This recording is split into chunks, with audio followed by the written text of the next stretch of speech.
बलराम अग्रवाल जी हिंदी के चर्चित लेखक, कहानीकार, नाटककार, उपन्यासकार और अनुवादक हैं। वे समकालीन हिंदी साहित्य में लघु कथा के मास्टर कहे जाते हैं। आज सुनिए उनकी लिखी हुई कहानी अनुगामिनी, मेरी जुबानी। मैं हूँ सीमा सिंह। पिछले दिनों अनायास ही मुझे जब शारीरिक थकावट महसूस होने लगी, भूख कम और प्यास अधिक लगने लगी, तो नीलू चिंतित हो उठी। इसमें आश्चर्य की कोई बात नहीं। पत्नी अगर ठेठ भारतीय हो तो उसे अपने स्वास्थ्य की कम, पति और बच्चों के स्वास्थ्य की चिंता अधिक सताती है। वो मुझे तुरंत किसी डॉक्टर से सलाह लेने की बात कहने लगी। हिंदुस्तान में सामान्यतः निजी प्रतिष्ठानों में नौकरी करते हुए शारीरिक और मानसिक शोषण कराते रहने को शापित लोगों की दास्तान के बारे में तो कहना ही क्या, सभी को उनका हाल मालूम है। असल तकलीफ तो उन लोगों को है जो सरकारी विभागों की नौकरी में रहते हुए भी निजी प्रतिष्ठानों के नौकरों जैसा जीवन जी रहे हैं और किसी से शिकायत भी नहीं कर सकते। स्वयं मेरे कार्यालय का हाल ये है कि एक सुपरवाइज़र और 4 लिपिक, कुल 5 कर्मचारियों के सेक्शन स्टाफ के कामकाज को पिछले 4-5 साल से लिपिक स्तरीय केवल 2 आदमी संभाल रहे हैं। एक मैं और दूसरे सुरेश जी। हम दोनों में से किसी एक का भी छुट्टी लेना तो दूर, काम में ढील बरतना भी तनाव को न्योता दे डालने जैसा होता है। न टाल पाने वाले अवसरों पर ही हम छुट्टी ले पाते हैं। नीलू ने जब देखा कि उसके कहने का मुझ पर कोई असर नहीं हो रहा है, तो रविवार की एक सुबह उसने स्वयं ही मुझे डॉक्टर के सामने जा उपस्थित किया और सारी परेशानियां उसे बता दी। डायबिटिक है क्या? डॉक्टर ने मुझसे पूछा। मालूम नहीं, मैंने कहा। अभी कुछ खाकर आए हैं? उसने पुनः पूछा। जी, बेड लेने की आदत है मेरी, मैंने बताया। कोई बात नहीं। अपने लेटर हेड पर कुछ लिखकर मुझे देते हुए उसने कहा, ये कुछ टेस्ट कल सुबह 8 बजे बिना कुछ खाए पिए क्लिनिक में आकर आपको कराने होंगे।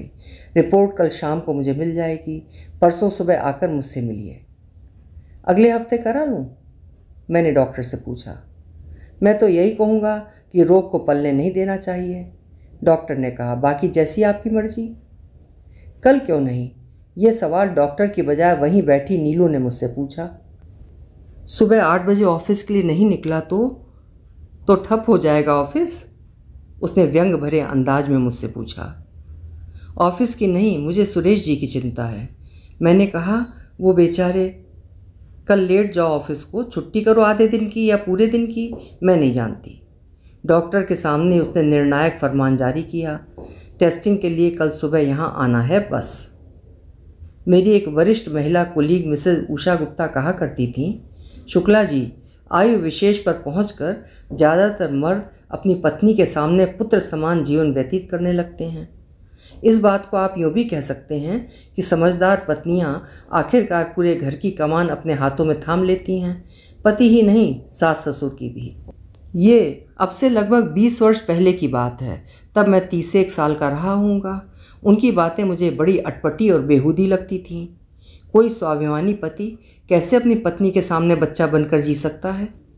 लेकिन अब एकाएक ही मुझे लगा कि उस महिला की बात 100% अनुभवजन्य थी और मैं आयु के उसी दौर में प्रविष्ट हो चुका हूँ जिसका जिक्र वो किया करती थी।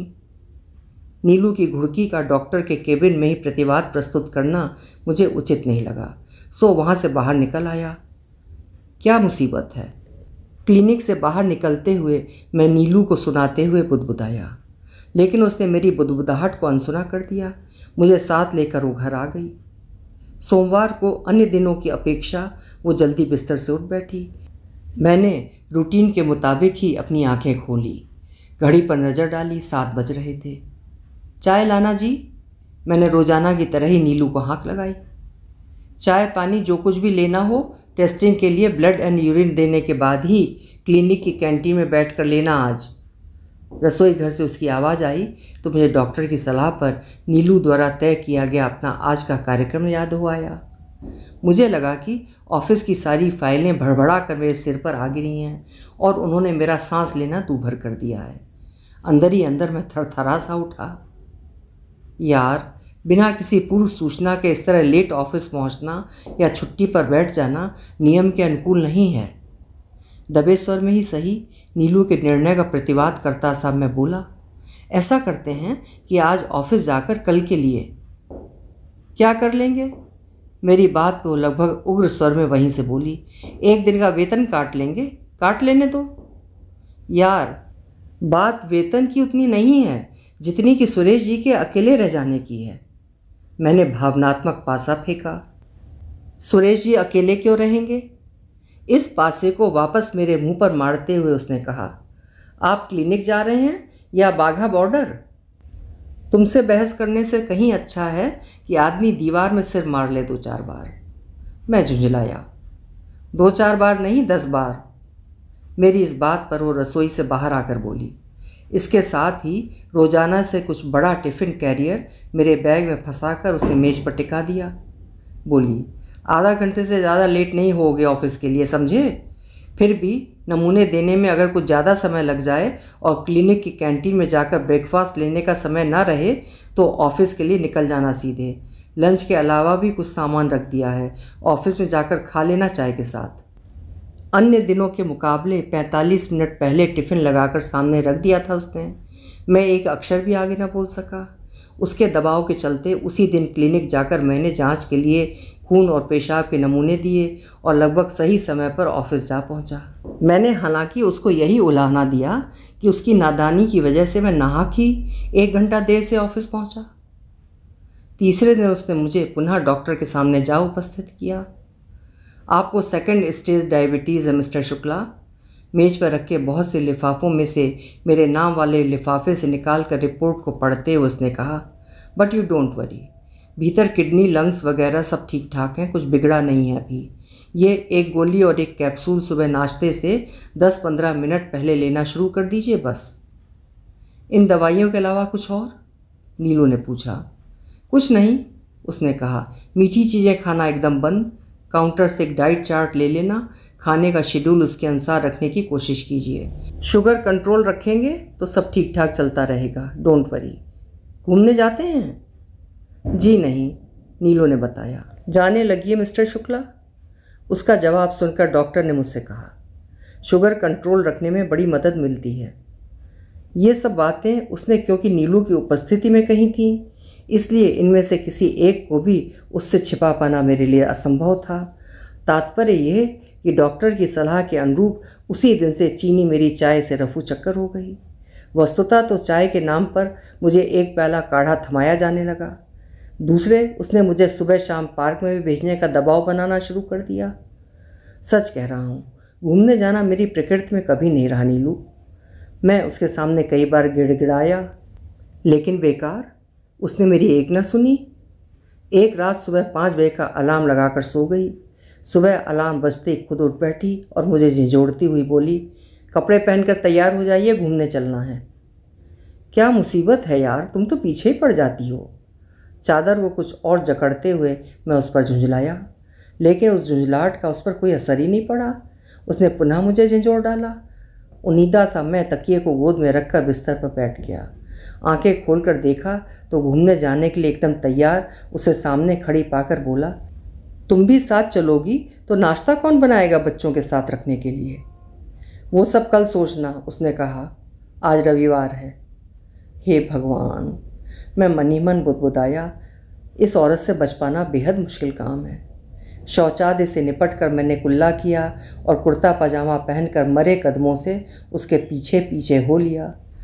बिल्कुल वैसा नज़ारा था जैसा किसी पिल्ले को जबरन घसीटने के समय बनता है। मेरे गले में पट्टा नहीं बंधा था बस। पार्क तक जाना आना और वहाँ घूमना कुल मिलाकर 1 घंटे में निपट गया। 7 बजे यानी कि रोज़ाना ही अपना बिस्तर छोड़ने के समय से भी 10-15 मिनट पहले हम घर वापस आ पहुँचे थे। अनिच्छापूर्वक घूमने जाने के कारण मेरा शरीर ऊपर से नीचे तक टूटता सा महसूस हो रहा था। सो मैं जूते उतार कर सीधा बेडरूम में गया और बिस्तर पर पसर गया। संभवतः रविवार होने के कारण ही नीलू ने मुझे टोका या रोका नहीं। लेटने के बाद 8 बजे मेरी आँख खुली। आज तो चल गया। कुछ देर बाद ही काढ़े का कप ड्रेसिंग टेबल पर टिकाते हुए नीलू बोली, कल ऑफिस भी जाना होगा, इसलिए घूमकर आने के बाद का लेटना बंद। धीरे धीरे सारी सुख सुविधाएं बंद हो जानी हैं, ऐसा लगता है। मैंने कहा, स्वास्थ्य को सही रखने के लिए जो जो चीज़ें बंद करनी जरूरी लगेंगी वो की ही जाएंगी, वो निर्णायक स्वर में बोली। ठीक है बाबा।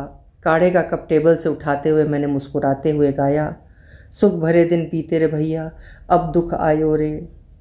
शाम का खाना खाने के बाद भी घूमने को चलना है, समझे? मेरे दुख को कुछ और बढ़ाती हुई वो बोली। चलना है माने? मैंने पूछा। शाम को भी मेरे साथ चलोगी? अकेले नहीं निकलोगे, घूमने को तो चलना ही पड़ेगा, उसने कहा। मैं चला जाया करूँगा बाबा, मैंने अपने कंठ को चुटकी में भरकर उससे कहा, कसम से। तात्पर्य ये कि घरेलू कामकाज और बच्चों को संभालने की व्यवस्था के चलते उसे मेरी बात पर विश्वास करना पड़ा।